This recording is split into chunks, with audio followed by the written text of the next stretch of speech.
pemirsa Alpetra TV. Tuhan Yesus berkati sahabat Alpetra dimanapun kita berada. Shalom. Selamat berjumpa kembali di channel Alpetra Ministry. Kembali lagi bersama kita di Alpetra Ministry. Dan ini edisi yang paling spesial. Kenapa? Karena ada dua hamba Tuhan yang di Alpetra Ministry akan berbagi sesuatu yang sangat berharga bagi kita semuanya. Jadi sahabat Alpetra, siapakah mereka? Mari kita sapa dulu. Ada Om Yan dan juga ada Bang Heri. Shalom. Shalom, salam sejahtera sahabat Alpetra dimanapun atau dalam kondisi apapun. Kita senang dalam keadaan sehat dan luar biasa selalu bersama Tuhan Yesus. Salam, damai sejahtera, sehat selalu. Pendeta Yan Antoni, senang bisa bersama-sama dan jumpa lagi. Dan satu podcast ini luar biasa sahabat Alpetra. Luar biasa ini. Kita kan hal-hal yang baru ini dari Pendeta Yan Antoni dan juga diskusi-diskusi kita sore ini. Luar biasa lah. Wah, luar biasa benar. Saya aja bangga sekali ya, sampai semangat saya ini 200 kali lipat dari biasanya gitu. Iya nih. Baik Om dan juga Abang, kita ini sekarang lagi rame ya, baik dunia maya maupun bukan dunia maya. Banyak kok aliran-aliran yang makin nyeleneh gitu. Banyak hamba-hamba Tuhan yang muncul juga makin nyeleneh gitu. Ajaran-ajarannya aneh-aneh gitu ya. Nah, ini banyak terjadi di gereja secara ekstrim. Bahkan ada hamba Tuhan, katanya pendeta, yang meninggalkan iman Kristennya. Nah, ini gimana nih Om? Kalau Om kan suka jelasin tuh, Yudas Iskariot itu dari 12 ada Yudas Iskariot, satu orang. Nah, ini gimana Om?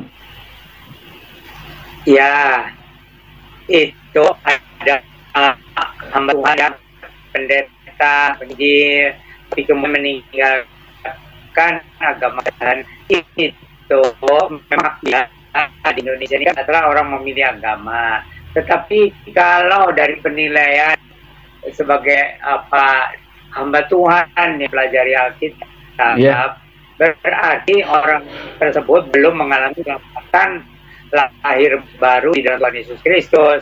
Jadi dia hanya sekedar beragama Kristen, belum mengalami keselamatan lahir baru yang dijamin sampai ke surga itu. Orang ini belum mengalami. Maksud saja pihak agama apa atau murtad dan sebagainya. Begitu. Iya. Nah, gimana Bang? Tanggapan Abang? Ya, saya kira apa yang dikatakan Pendeta Yan Antoni tepat.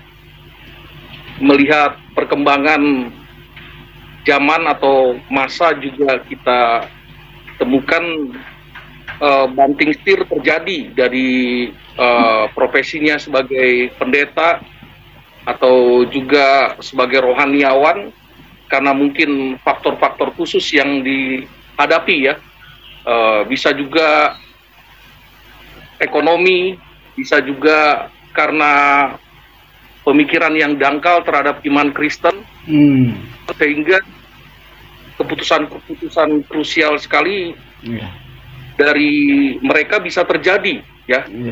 Tapi saya yakin seharusnya tidak terjadi bagi mereka yang dipanggil oleh Tuhan untuk melayani ya, termasuk beriman kepada Kristus. Baik yang sifatnya persekusi atau sifatnya mencoba tantangan ya. Tadi saya menyebut masalah ekonomi atau juga lainnya. Dia yang merasa yakin dipanggil oleh Tuhan Yesus untuk melayani, apalagi menjadi hambanya, dia akan jadikan itu sebagai defense ya, atau kekuatan iman. Apalagi Roh Kudus ada di hatinya, tentu akan memberikan penghiburan, kekuatan. Karena banting setir bukan solusi, seharusnya demikian. Mungkin motivasinya ya Om ya, atau gimana ya Om? Kok orang bisa tega mengkhianati gitu? Cuma Kristen tidak usah kaget, karena 12 Yesus, kan satunya ada Yudas Iskariot. Ya itu. Nah, bayangkan kalau dari 12 pendeta, satunya bisa aja dia Iskariot. Cuma kan kita tidak mau menghakimi sebelum terjadi, gitu. Jadi zaman Tuhan Yesus saja dari 12 muridnya satunya adalah pengkhianat, apalagi zaman sekarang gitu. Jadi umat Kristen jangan kaget. Oh, pendeta itu murtad atau pendeta besar gitu pindah agama. Orang Yudas saja itu dari 12 murid Tuhan Yesus yang langsung itu kan dipanggil. Tapi kok bisa-bisanya berkhianat terhadap Tuhan Yesus sendiri. Gitu. Nah, ini bagus apa hal ini dibicarakan ya supaya umat Kristen jangan kaget. Gitu. Lihat ada pendeta, mungkin pendeta terkenal kan ya, Yudas kan terkenal salah satu dari 12 rasul. Gitu. Umat Kristen sekarang itu jangan kagetan gitu. Lalu kembali kepada Alkitab, kok bisa ya? Ya bisa lah orang dari 12 raja satunya itu. Iya. Itu kan kalau hamba-hamba Tuhan ya, Om. Nah, nih, gereja juga nih, baik Om atau Abang ya. Gereja juga jadi membuat bingung ya. Jemaat nih mau ke gereja nih, gereja yang mana ya saya ya? Gereja ini ajarannya gini, gereja ini ajarannya gitu. Nah, itu membingungkan gitu. Ini bukan hanya hamba Tuhan dari 12 satunya Yudas, jangan-jangan gereja juga sama ya? Dari 12 gereja, satu gerejanya error gitu. Atau Abang gimana nih? Silakan. Ya, baik Saudara Alfa ya. Saya kira yang kita hadapi seringkali dilematis ya, khususnya di lingkungan gereja, lalu ada pemimpinnya ya. Dan mungkin dalam kegiatan sehari-hari di sana kita menemukan ada yang strict ya. Kalau melihat Tuhan Yesus kan strict dengan apa yang dia khotbahkan, ajarkan ya, bahkan dia rutin menurunkan itu kepada murid-muridnya ya, supaya nanti kelak dia tidak ada, murid-muridnya bisa lebih melakukan atau meneruskan pengajaran-pengajaran gitu.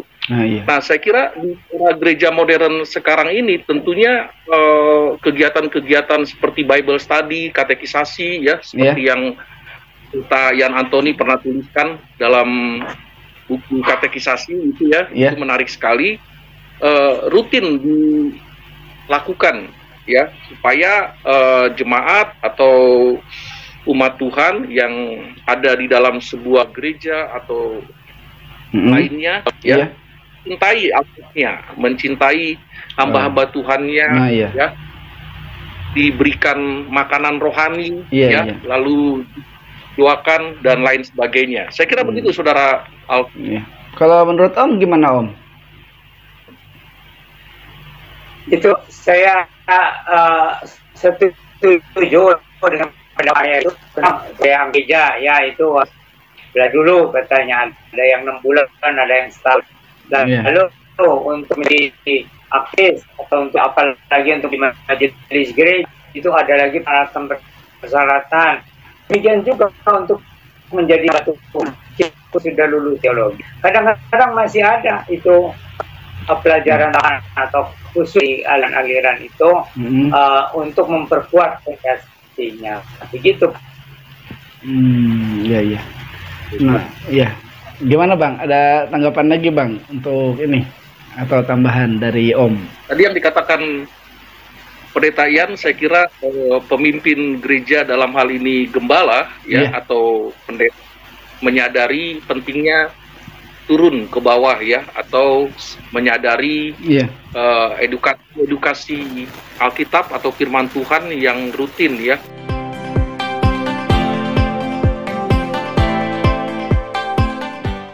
Saya mau nanya juga nih, kan tadi kita bicara gereja dan karena Om sama Abang udah nyinggung juga nih tentang para hamba Tuhannya ya.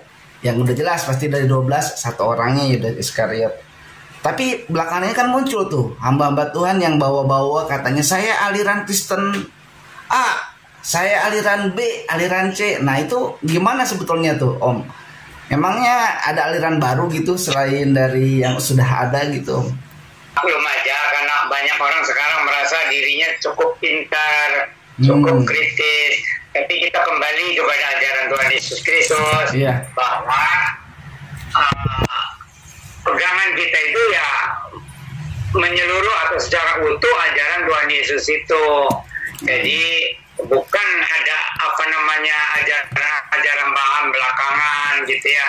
Itu harus kembali kepada ajaran Tuhan Yesus Kristus, ya, doktrin yang diajarkan oleh Tuhan Yesus Kristus yang tertulis di Alkitab saja. Jadi jangan ditambah yang aneh-aneh gitu. Ya tapi gitu ya Bang, kenyataannya ya, jangan-jangan nanti saya bikin aliran Alpetra Ministry lagi. Iya, memang sekarang di medsos marak ya tentang Kristen progresif ya, yang sebenarnya di era Tuhan Yesus dalam khotbah tentang akhir zaman, Matius pasal 24, Yesus sudah mengatakan hati-hati ya, Mesias palsu atau ajaran palsu. Bahkan Rasul Paulus sudah menyebut dalam surat 2 Korintus 11 ayat 4 sampai seterusnya, satu perikop itu, hati-hati Yesus lain, hati-hati Injil lain, hati-hati roh lain ya. Nah sebenarnya itu sudah berkembang dari era Yesus masih bumi, lalu sampai kepada murid-murid menyebarkan tentang Injil sampai ke ujung dunia, supaya himbauan hati-hati dan waspada itu dan memang terjadi ya, memang terjadi sepanjang abad. Kita temukan ada Yesus lain, ada roh lain, ada Injil lain, bahkan ada berita lain ya yang tidak sejalan dengan tulisan-tulisan rasul. Sekalipun nampak sifatnya Kristen progresif yang menekankan pada semua orang baik bisa ke surga, itu kan pengaruh asumsi ya, atau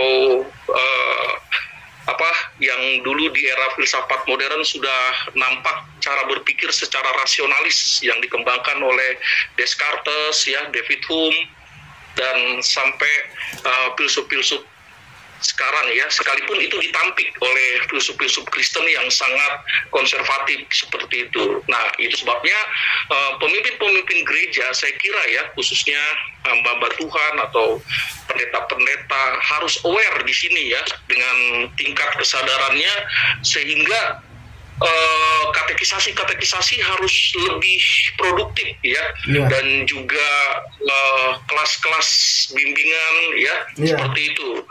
Pak Yan, Pendeta Yan Antoni tentang katekisasi itu menarik sekali itu, sampai era modern sekarang pun sudah bisa diterima dan bahkan sederhana bahasanya, betul ya Pendeta Yan Antoni ya?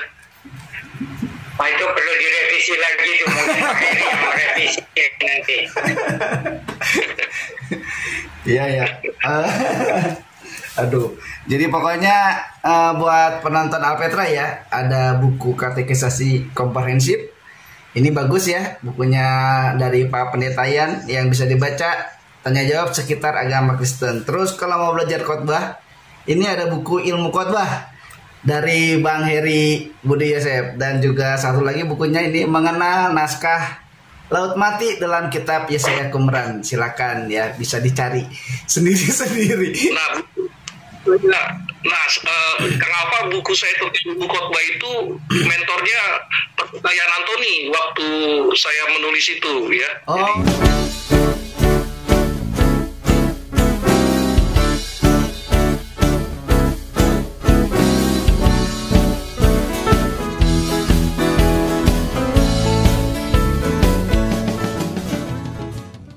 Karena ngomongin khotbah nih Om, banyak juga pendeta ya Bang, pendeta khotbahnya itu kalau terlalu itu ngantuk katanya Om. Kalau terlalu banyak ketawa, stand up komedi katanya. Terus kalau keras, wah pendetanya keras. Kalau ajarannya yang aneh-aneh malah seneng, padahal ajarannya sesat. Nah gimana nih Om, tanggapan Om dan tanggapan Bang Heri? Jadi sebagai umat Kristen ya, karena hamba Tuhan, pendeta atau berkhotbah itu terserah kepribadian mereka. Yang penting ajarannya jangan menyimpang dari ajaran Alkitab, ajaran Yesus dan Rasul gitu. Jadi itu juga umat Kristen jangan sampai bingung, jangan sampai kaget, karena dari 12 Rasul, dari 12 hamba Tuhan itu satunya adalah Yudas. gitu. Jadi jangan kaget. Lalu kalau jemaat dari 100 jemaat, 50-nya adalah domba-domba yang nurut firman Tuhan, yang 50-nya itu kambing-kambing yang semaunya sendiri lah gitu. Jadi memang umat Kristen bisa bingung ya, kok kenapa orang Kristen begini, orang Kristen begitu. Kan Alkitab sudah mengajarkan kalau umat Kristen itu 50-50, 50%. Tapi kalau hamba Tuhan itu dari 12 hamba Tuhan, satunya itu adalah Yudas. Jadi umat Kristen jangan bingung dah. Iya. Hati-hati aja. Yes. Betul Pak ya, saya kira saya setuju itu ya, untuk lucu-lucuan atau jokes dalam sebuah khotbah ya, saya kira itu teknis atau sebagian dari materi ya, tapi terkait tentang Injil atau nilai kerajaan Allah tidak hilang atau tidak seperti khotbah-khotbah umum. Pak Jan pernah ajarkan itu dalam ilmu homiletik ya, khotbah Kristen atau hamba Tuhan yang dipanggil Tuhan Yesus ya, isi atau konten khotbahnya menunjukkan nilai Injil itu ya, atau substansinya, substansi tentang nilai-nilai kerajaan Allah, dan itu dibutuhkan oleh manusia di era sekarang. Tapi kalau yang sifatnya prosperity, yang sifatnya mujizat, bagian dari konten lah, begitu ya, Pendeta Yan Antoni ya, saya kira. Iya, laku banget ya Om. Nah itu betul pendapat Pak Heri itu ya. Kalau soal cara khotbah, apakah dengan ada rumor, apakah serius, itu tidak jadi masalah. Tapi yang penting isinya, jangan ada ajaran-ajaran yang menyimpang dari ajaran Alkitab itu, apalagi yang ajaran-ajaran penting. Itu sama sekali tidak boleh melenceng ya dari ajaran Alkitab gitu. Jadi, tapi ini saya ingatkan lagi kepada umat Kristen itu ya, jangan kaget karena dari 12 rasul satunya adalah Yudas. Lalu dari 100 orang Kristen itu 50% adalah domba-domba yang menurut firman Tuhan. Yang 50%-nya itu adalah kambing-kambing yang suka mengacau itu. Jadi umat Kristen jangan kaget, disiapkan hatinya bahwa kita lihat kenyataan ini, bahwa umat Kristen itu macam-macam, setidaknya 50-50 lah gitu. Oh iya. Nah ya, ini ada satu nih yang kemarin sempat saya tanyain sih sama Om dan juga sama Abang, yang mungkin perlu dijelaskan lagi nih, tentang sebutan dari gereja yang hamba Tuhannya menganut atau mengajarkan panggilan kepada Allah dengan nama lain gitu, nama perjanjian lama misalnya, atau bahkan khotbahnya pakai bahasa Ibrani Yunani, kata Bang Heri biar keren gitu. Nah ini gimana nih, apa ya, sah nggak gitu kalau ada gereja atau hamba Tuhan yang ngajarin dengan menyebut nama Allah yang berbeda gitu? Karena jadi perdebatan Tritunggal sama Oneness aja belum selesai kayaknya. Ini udah ada lagi yang menyebut nama Allah dengan apa ya, ngakunya dari Alkitab. Nah, gimana nih? Ya, saya kira untuk menguraikan teks asli di dalam Alkitab ya, gereja sebagai umat Tuhan dengan kondisinya beragam ya. Untuk di kota, untuk di desa ya, saya kira sebijak mungkin kapan harus dipakai, digunakan di sana ya, untuk asli seperti itu. Tapi untuk yang kita ketahui menjawab isu-isu kekristenan ya, baik itu di medsos atau di publish cetak ya, perlu di mimbar kita menjawab isu itu. Ini hemat saya, menurut saya ya, supaya terang benderang ya bahwa Yesus satu-satunya kebenaran, sang firman itu ya, berdasarkan Yohanes 17 ayat 17, dan juga tadi Kang Alfa menyebutkan terkait dengan Oneness ya. Oneness kan tidak percaya Tritunggal ya. Bagi mereka Tuhan Tuhan ya satu seperti itu. Nah, tentu mungkin karena jemaat yang menggunakan HP atau teknologi pasti akan melihat dan mendengar langsung. Nah, mungkin malu bertanya dengan pimpinan gereja atau dalam hal ini pendeta. Disitulah tanggung jawab kita untuk uraikan ya sejelas ini. Jangan diabaikan dengan begitu saja. Nanti yang disebut oleh pendeta Yan Antoni yang 50 itu betul-betul banting setir imannya. Ini tidak demikian kita harapkan. Sesaat ini kan makin eksis, Om. Nah, ini waktu zaman para rasul, kemarin Bang Heri juga sempat jelasin ya. Om juga sempat jelasin. Sejak zaman dulu kan, zaman rasul udah ada ya, Om. Nah, waktu itu kenapa kok bisa terjadi, Om, aliran ajaran sesat di zaman rasul? Jadi akibatnya ke sekarang-sekarang nih ya, Om. Gimana, Om? Nah, itu banyak konteks pertama zaman rasul itu. Iya. Jadi pada zaman Yesus dan zaman Rasul itu tidak jauh berbeda dengan zaman sekarang di zaman modern ini, karena itu apa namanya itu secara politik itu Romawi berkuasa menyeluruh, secara budaya itu filsafat itu budaya Yunani itu juga menguasai. Jadi meskipun politiknya Romawi tapi budayanya itu Yunani. Nah, kemudian ada lagi pengaruh-pengaruh lokal gitu. Jadi sebenarnya mirip-mirip lah dengan zaman kita sekarang. Maka terlebih penting bahwa gereja itu harus mengadakan pembinaan yang intensif. Pembinaan yang intensif yang terus direvisi sesuai dengan kebutuhan zaman. Itu ada gereja-gereja denominasi ya pembinaannya cukup intensif, tetapi untuk yang orang dewasanya seringkali atau untuk orang muda dan dewasa itu seringkali kurang menjawab kebutuhan sekarang ini. Jadi itu hamba-hamba Tuhan itu tidak boleh malas melihat konteks zaman sekarang lalu bagaimana menghadapinya dan menyiapkan jemaat atau membina jemaat secukupnya, karena begitu banyak pengaruh di luar gereja gitu, bukan hanya pengaruh modernisasi tapi juga pengaruh agama lain, pengaruh. Jadi tugas Tuhan itu tidak mudah. Kalau jadi pendeta ya mau jadi hamba Tuhan yang enak-enak aja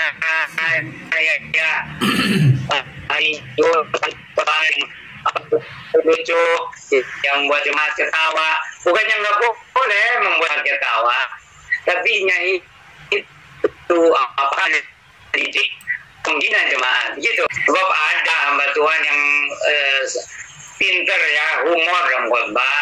Ada hamba Tuhan juga yang ya maaf ya kurang pinter tuh humor di dalam khotbah ya. Tapi harus diimbangi lah dengan layanan di bawah mimbar gitu.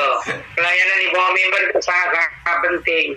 Apakah penggembalaan atau acara-acara pembinaan gitu, harus dipikirkan. Kalau hanya seminggu sekali ya khotbah itu aduh jemaatnya itu kasihan dah ya gereja yang begitu. Tapi puji Tuhan ya sekarang banyak gereja yang sudah menyadari betapa pentingnya pembinaan yang intensif untuk jemaatnya gitu. Iya, tapi mungkin pembinaannya itu yang kadang-kadang beda kali ya, Om. Yang melenceng gitu, jadi ajarannya aneh-aneh gitu makanya. Dan herannya saya kok kenapa banyak diminati ya malah yang seperti itu gitu.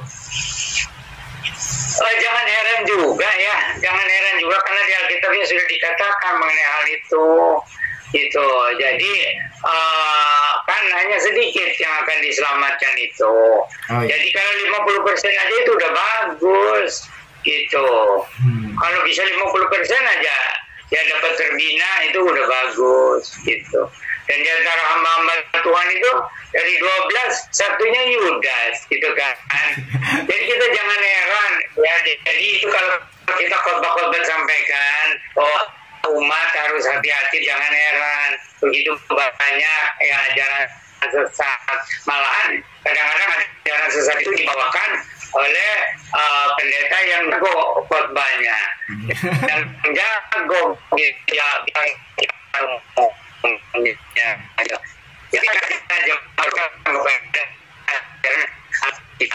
kembali jemaat itu menempuh ajaran gitu.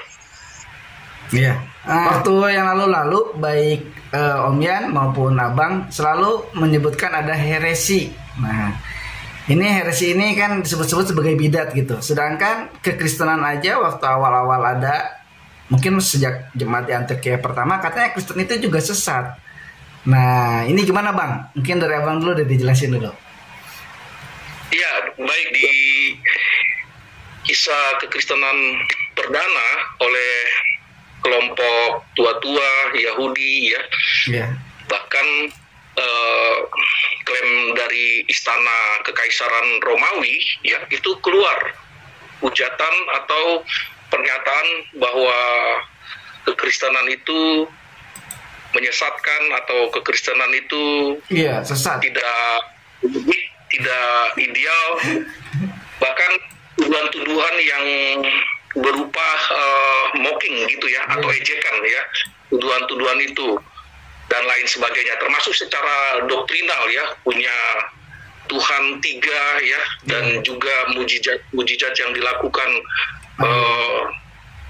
pemimpin agama, dan mereka klaim itu Tuhan Yesus, ditujukan kepada kekristenan perdana itu. Dan saya kira sampai pada abad ketiga, keempat ya, akhirnya apa yang dinyatakan oleh para alim ulama setelah Hanas dan Kayafas ya, yang mengeksekusi Yesus itu, lalu muncul imam-imam besar lagi di era rasul-rasul ya, sampai pada eranya Bar-Kokhba ya, di abad ketiga atau di eranya pasca rasul-rasul, sehingga sama para pengejek atau heresi-heresi digunakan sebagai bahan atau materi ya, yang membuat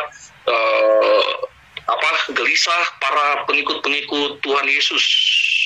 Misalkan ya, istilah tentang Yesus tidak disalibkan ya, yaitu materi di Basiledes ya, atau Basilia di abad pertama atau abad kedua, yang dia memiliki pemahaman gnostis ya. Kita tahu gnostis dengan konsep pemikiran yang menolak kebangkitan Yesus ya, menolak kematian Yesus dan lain sebagainya. Nah, itu dipengaruhi di sana ya, sehingga ada keyakinan setelah Basiledes ini yang mengatakan bukan Yesus yang disalibkan ya, sehingga itu menjadi keyakinan mereka, bukan Yesus yang bukan, tapi digantikan ya. Bahkan Yesus menikah ya, disebutkan oleh banyak ahli ya, sepanjang abad. Bahkan dalam Injil Thomas yang mengadopsi nama Thomas ya, padahal Thomas tidak pernah menulis, dia mati di India menurut sejarah yang kita dapatkan dalam tulisan-tulisan historian Kristen ya, seperti Scaff ya, dan lain sebagainya. Tapi maksud saya, tanpa kita memahami rentetan sejarah atau awal di mana terjadinya kekristenan, kita tidak bisa memahami maksud dari heresi-heresi itu. Bahkan kita harus melakukan coaching atau edukasi kepada jemaat atau umat Tuhan di gereja kita, bahwa ini loh yang benar dan ini yang keliru ya, supaya apa yang dikatakan Paulus ya, bahwa tulisan-tulisan nabi, tulisan-tulisan rasul dalam Efesus 2 ayat 20 itu bertolak kepada Yesus sang batu karang. Tapi itu menarik, itu tidak harus pelajari. Jadi bagaimana khotbah yang menarik ya. Saya sendiri khotbah seringkali tidak menarik ya. Tapi ya sudah tua saya. Memang berkhotbah minggu itu harus menarik. Tetapi harus diikuti dengan pembinaan yang intens itu menentukan. Jadi pembinaan yang intens itu harus disediakan oleh gereja dengan jenjang dan dengan ya berlapis-lapis gitu pembinaan yang intensif mengenai iman itu. Jadi ada yang menurut usia, ada yang menurut pendidikan, ada yang juga dilakukan dengan penggembalaan, ada juga dengan kelas-kelas. Tapi itu betul-betul kebutuhan sekarang ini. Jadi ada dua hal itu tadi yang saya sebutkan. Kalau berkhotbah minggu itu harus menarik, gitu. Tetapi yang selebihnya hari Minggu itu harus ada pembinaan yang intensif, ya, intensif.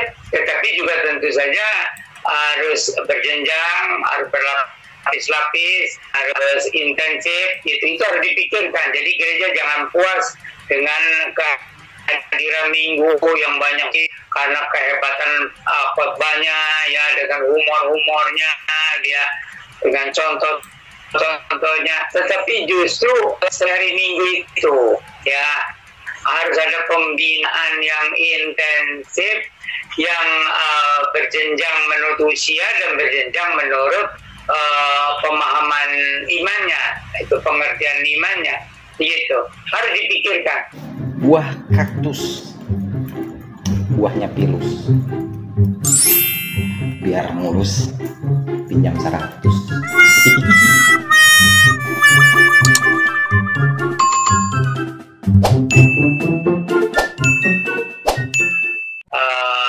Atau membiarkan umat Kristen yang gampang sekali dijadikan korban gitu ya, atau disesatkan gitu oleh ajaran-ajaran gitu. Jadi itu dua hal itu. Jadi hamba Tuhan itu khotbahnya harus menarik, tetapi gereja harus menyediakan pembinaan yang intensif, yang berjenjang gitu kira-kira. Nah ini gimana ya, kalau ada kan udah lama sih nih, tapi kan ini penting nih, kan ada hamba Tuhan yang bilang Yesus bukan juru selamat yang sebenarnya, dan bahwa Yesus itu lebih rendah dari Allah. Nah ini gimana nih supaya Sobat Alpha Time Ministry mengerti nih, baik Om juga dari Abang nih. Ini kan ada nih yang bilang Yesus itu bukan juru selamat yang sebenarnya, bahkan Yesus itu ada di bawah Allah katanya gitu, lebih rendah dari Allah. Gimana nih untuk menjelaskan ke Sobat Petra nih? Saya kira seharusnya ini menjadi tanggung jawab ya pemimpin gereja atau kita sebagai orang Kristen pengikut Yesus yang sadar ya adanya isu-isu yang menyerang ya. Itu sebabnya perlu ada kelas-kelas khusus seperti yang tadi disebutkan oleh Pendeta Yan Antoni. Nah, sekira kita perlu ada khotbah-khotbah doktrinal yang bersifat serial ya, tentang teologi prover atau tentang Allah ya, atau kristologi ya, dikemas dengan topik tema yang menarik sekalipun materi khotbahnya doktrinal seperti itu untuk menjawab kebutuhan yang terdesak ya. Mungkin mereka menyimak itu di medsos ya, atau di TikTok dan lain sebagainya seperti itu. Dan saya kira kemampuan pemimpin gereja atau pendeta perlu bisa memberikan khotbah-khotbah yang menembus respon umat ya, atau jemaat, khususnya tentang masalah doktrinal ya. Alkitab menyebut perkataan Yesus dalam Yohanes 10 ayat 30, aku dan Bapa satu ya.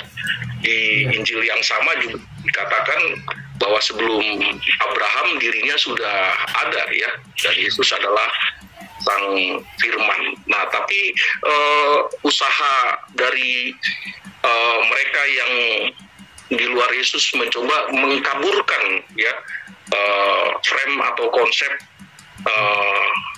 materi tunggal itu dengan pertanyaan-pertanyaan yang sebenarnya itu bisa dijawab dengan baik. Saya kira begitu, Saudara Alfa. Ya, tapi kita kan nggak bicara ajaran di luar kekristenan ya. Ini kan kita dalam kekristenan gitu. Nah gimana Om nih Om? Ini kan kadang pendeta nih Om yang ngajarin gitu. Yesus bukan juru selamat. Terus lagi kekristenan itu tidak menyelamatkan gitu. Memang agama nggak menyelamatkan, yang menyelamatkan Tuhan Yesus ya. Kita sepakat. Nah ini gimana Om sebenarnya kalau nanggapin apa ya pendeta-pendeta kayak gini, apa jemaatnya lagi dengerin kabur gitu langsung pergi, apa gimana Om?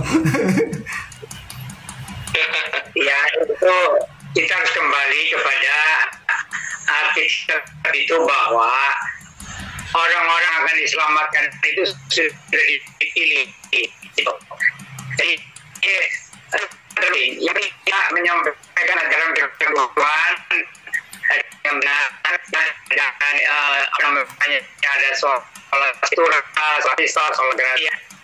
harus sering ditekankan bahwa hanya pedoman benar ada satu selamat dengan orang bisa mengalami itu mudah-mudahan. Jadi orang minggu harus menarik tapi pembinaan selain ini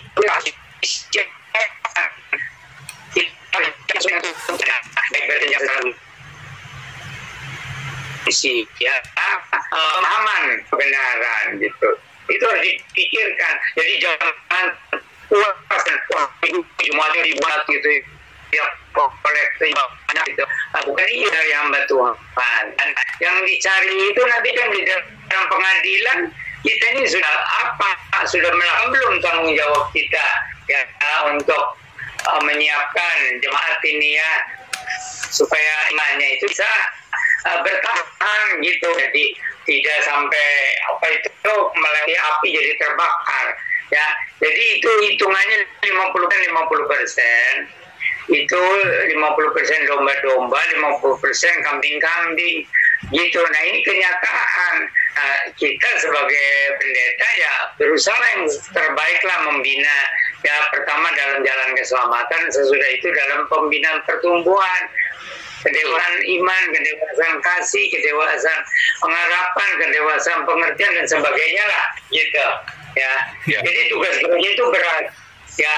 Baik yang berkhotbah minggu itu harus betul-betul punya karunia yang berkhotbah yang menarik ya gitu, dan berkuasa, bukan hanya menarik tapi punya kuasa. Lalu pembinaan intensifnya itu harus disiapkan dengan sebaik-baiknya, yang berjenjang begitu ya, berjenjang usia dan berjenjang secara pemahaman gitu Pak. Terus untuk pengajarannya banyak ya yang agak menyimpang gitu. Nah lalu bagaimana dengan pendeta lah katakan atau gembala sidang gitu yang selalu ngomongin duit di mimbar bahkan. Nah ini gimana nih? Baik juga ya. Ya saya kira apa yang dikatakan Kang Alfa tentu kita temukan itu di dalam keseharian jemaat ya atau di gereja ya. Yeah. Tapi tepat itu dibicarakan mungkin atau disampaikan di mimbar ya atau khotbah karena memang Alkitab mengajarkan bagaimana mengelola uang secara sehat ya. Yeah. Lalu bagaimana juga hasil yang didapat dari pekerjaan dikembalikan kepada Tuhan yang memberikan atau sumber rezeki ya, berkat ya, supaya tidak kilaf atau tidak menyalahgunakan. Jadi tidak keliru saya kira seorang pemimpin gereja atau pendeta membicarakan terkait dengan keuangan, asal diawasi, dimonitor atau diumumkan ya, masuk keluar. Soalnya saya selama abang khotbah atau selama om khotbah saya belum pernah dengar tuh di mimbar. Ini persembahan belum? Udah kasih perpuluhan belum? Udah kasih hadiah buat pendeta belum? Nggak pernah saya dengar begitu. Nah ini ternyata ada. Nah itu gimana? Silakan Pak Yan Antoni. Itu soal kebanyakan otomatis ya sesuai dengan pengertian masing-masing. Jadi sebagai hamba kita tidak menolak uang. Jadi kita mau tetap mengatakan anugerah Allah yang berlipat berlimpah-limpah dan sebagainya. Nah itu jadi berarti pembinaan di gereja gitu. Atau kalau pendetanya yang ngurus uang itu, waduh itu pendetanya harus bertobat tadi itu. Jadi supaya kita memisahkan ya. Kalau hamba Tuhan urusannya ya pertama-tama menyampaikan Injil dengan jelas, ajaran firman Tuhan. Tetapi kita bisa mengawasi, mengontrol penggunaan uang itu apakah sesuai ya dengan tanggung jawab terhadap Tuhan ya, dan keperluan gereja, keperluan pekabaran Injil, keperluan misi dan sebagainya gitu. Jadi memang jadi hamba Tuhan itu kalau jadi gembala itu memang tidak mudah. Tapi ya bersyukurlah karena banyak ya gereja denominasi yang sudah mengatur hal itu. Jadi pendeta tugasnya hanya menyampaikan firman Tuhan dengan benar aja, menyampaikan Injil ya dengan kuasa Roh Kudus. Itu selanjutnya ada yang mengelola itu soal keuangan, soal yang lain-lainnya begitu. Iya, Om. Nah ini mungkin yang terakhir ya. Dari Abang dan dari Om juga nih, apa patokannya untuk penonton yang mendengar ya, orang-orang Kristen yang mendengar atau menonton video ini, apa patokannya aliran sesat itu atau ajaran sesat itu, apa patokannya dan bagaimana cara mengatasinya? Itu memang harus diingatkan mengenai ajaran sesat itu. Lalu ajaran sesat apa? Jadi ajaran sesat itu bukan berarti setiap ajaran yang berbeda, tetapi ajaran yang menyimpang dari misalnya 12 kepercayaan iman rasuli. Itu kalau sudah menyimpang berarti salah.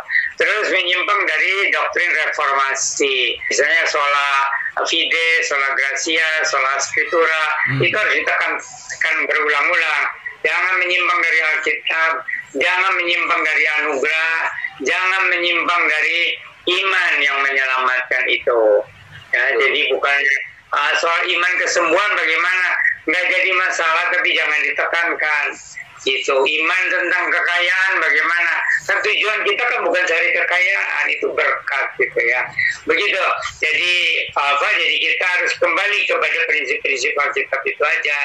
Gitu. Jadi iman 12 kepercayaan kalau bisa diusulkan 12 kepercayaan iman rasul itu juga diikrarkan di gereja-gereja yang non Protestan. Kalau bisa. Tapi Om kan nggak semua jemaat rajin baca Alkitab Om. Gimana mereka bisa mau ngerti? Coba Om, mereka nggak tahu itu sesat atau enggak. Gimana Om? Tuhan gembala itu namanya gembala harus menjaga domba-dombanya, harus terjun pada domba-dombanya. Ini gembalanya ya. Tapi diam aja gitu, menikmati hidup gitu. Harus terjun, harus kerja keras. Gembalakanlah domba-dombaku kata Tuhan Yesus. Iya. Tuh. Nah itu Bang, gimana Bang coba? Sedangkan ya Bang ya, mungkin saya udah bisa tebak Abang juga sama lah memberi patokan dan itunya apa cara mendefendnya gitu. Tapi Bang saya mau nanya Abang nih ya Bang, kan kata Om juga tadi gembala itu nggak semudah yang dibayangkan. Tapi ada yang gembala yang benar-benar gitu, tetap aja diseruduk sama kambing, entah difitnah entah gimana gitu ya Bang. Nah kenapa Bang bisa sampai terjadi kalau pendeta itu, apa karena popularitas atau karena gimana ya Bang menilainya gitu, bahwa domba ini bisa tahu oh ini gembala saya nih gitu, saya dengar suaranya tahu nih gembala saya, gimana Bang? Ya kalau kita melihat kata Yesus sendiri ya dalam Injil Yohanes pasal 10 itu dia mengklaim dirinya akulah gembala yang baik. Tentu dia juga menyebutkan gembala yang tidak baik. Dia menyebutkan upahan, begitu ya. Materialis atau cenderung mengutamakan koceknya sendiri atau kebutuhannya sendiri. Kira-kira itu Yesus ya dalam Yohanes 10 ya. Nah tapi tadi pertanyaan Kang Alfa terkait dengan mengenali ajaran heresi atau yang menyesatkan, ya seharusnya yang pertama kali menyadari atau memahami itu, bahkan mengannounce ya, melakukan eksekusi dalam tanda petik ya, ketika dia nanti berkhotbah, ketika nanti dia memimpin satu persekutuan ya, atau weekday ya, persekutuan weekday tengah minggu, atau mungkin ke persekutuan rumah tangga, menjelaskan tentang ajaran Kristus yang utama seperti itu. Nah, tadi berkembang tuh pertanyaannya tadi yang Saudara Alfa katakan, bagaimana kalau mereka yang tidak atau jarang sekali, bahkan minim membaca Alkitab ya.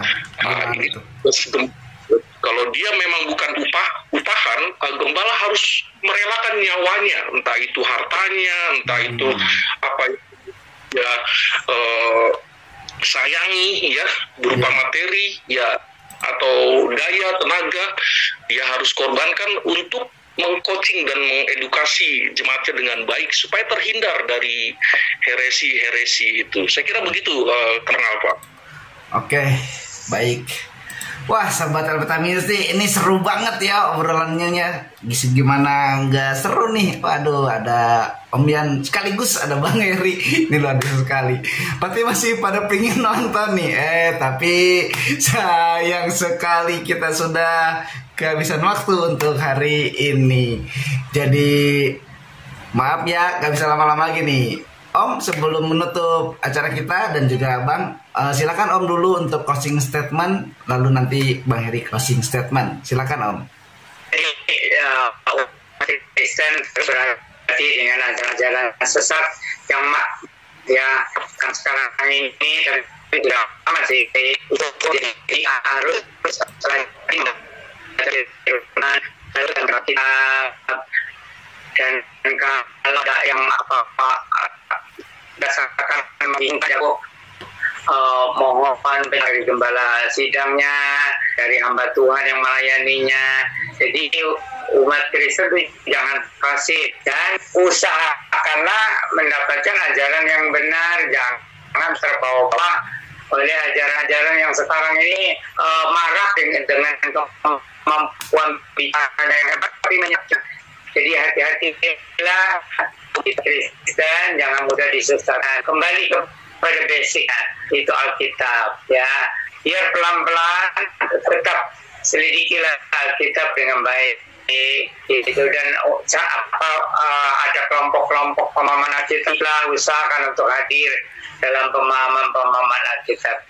Begitu yang bisa saya sampaikan. Silakan Bang. Ya, baik. Saya setuju apa yang disampaikan oleh Pendeta Yan Antoni ya, bahwa selagi kita hidup atau masih memiliki daya, kekuatan, sehat ya, dan juga pemikiran dari Tuhan yang menganugerahkan, mari kita meyakinkan ya domba-domba atau saudara-saudara seiman kita ya, dengan keyakinan bahwa Kristus yaitu Sang Firman itulah kebenaran ya, sumber kebenaran. Alkitab menyebut tidak ada kebenaran lain ya, hanya Yesus Sang Firman itu kebenaran, dan meyakinkan jemaat atau sahabat Alpetra dimanapun ya, ketika dalam kondisi yang gelisah, bimbang atau mungkin panik ya, kalau kita sudah pernah mengundang Yesus sebagai Tuhan dan Juru Selamat, Roh Kudus pasti menjaga dan memelihara sahabat Alpetra atau kita semua, bahkan iman kita dijaga. Sebabnya dengan adanya Alpetra Ministry ini, sahabat yang terkasih, ini memberikan keteguhan, keyakinan, karena seperti yang dikatakan oleh Alkitab ya, saling meneguhkan, saling menguatkan satu dengan lainnya di dalam kasih Kristus. Terima kasih. Dan kepada Pendeta Yan Antoni juga terima kasih, sahabat Alpetra, Kang Alfa. Tuhan Yesus memberkati luar biasa. Iya, terima kasih Bang Heri, terima kasih Om untuk waktunya dan segala pencerahannya dari kedua hamba Tuhan kita ini.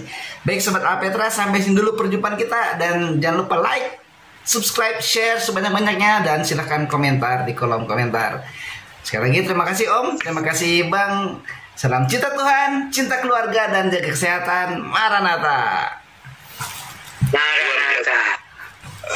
Maranatha.